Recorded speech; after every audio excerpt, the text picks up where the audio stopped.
Israel Iran যুদ্ধে সরাসরি জড়িয়ে পড়ল আমেরিকা। ইরানের ৩ পরমাণু কেন্দ্রে হামলা চালালো মার্কিন প্রেসিডেন্ট। ডোনাল্ড ট্রাম্প ঘোষণা করলেন আমেরিকার সেনাবাহিনী ইরানের ফোর্দাও এবং নাতানজ ও ইস্ফাহানে অবস্থিত ৩টি পারমাণবিক কেন্দ্রে সফলভাবে হামলা চালিয়েছে। ভারতীয় সময় শনিবার সকালে মার্কিন প্রেসিডেন্ট সোশ্যাল মিডিয়া পোস্টে জানালেন, আমেরিকা ইরানের ৩টি পরমাণু গবেষণা কেন্দ্রে সফলভাবে হামলা চালিয়েছে। আমেরিকার সব বিমান এখন ইরানের আকাশ সীমার বাইরে।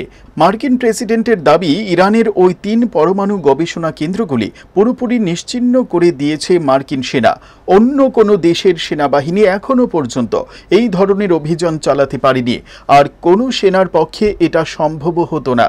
একই সঙ্গে মার্কিন প্রেসিডেন্ট হুঁশিয়ারির সুরে জানিয়েছেন, এবার শান্তির সময়। মার্কিন যোদ্ধাদের শুভেচ্ছা জানিয়ে ট্রাম্প দাবি করলেন, এখন শান্তির সময়।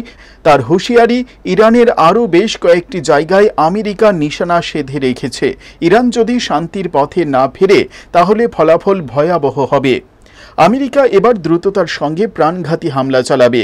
সূত্রের খবর, হামলার পর ইসরায়েলের প্রধানমন্ত্রী বেঞ্জামিন নেতানিয়াহুর সঙ্গেও কথা হয়েছে মার্কিন প্রেসিডেন্টের।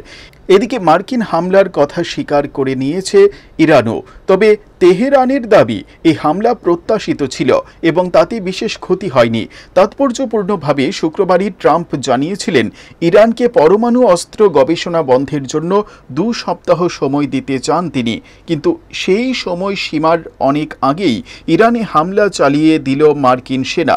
পাল্টা শনিবার ইরানের প্রেসিডেন্ট মাসুদ পেজেশকিয়ানের হুঁশিয়ারির সুরে বলে দেন, পারমাণবিক কার্যকলাপ কোনোভাবেই বন্ধ করা হবে না।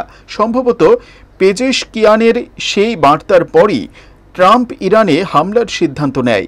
মধ্যপ্রাচ্যের এই লড়াইয়ে আমেরিকা সরাসরি জড়িয়ে পড়ায় বিশ্বযুদ্ধের আশঙ্কা যে ঘনীভূত হচ্ছে, সেটা বলার অপেক্ষা রাখে না। Bureau report, headlines, Tripura national.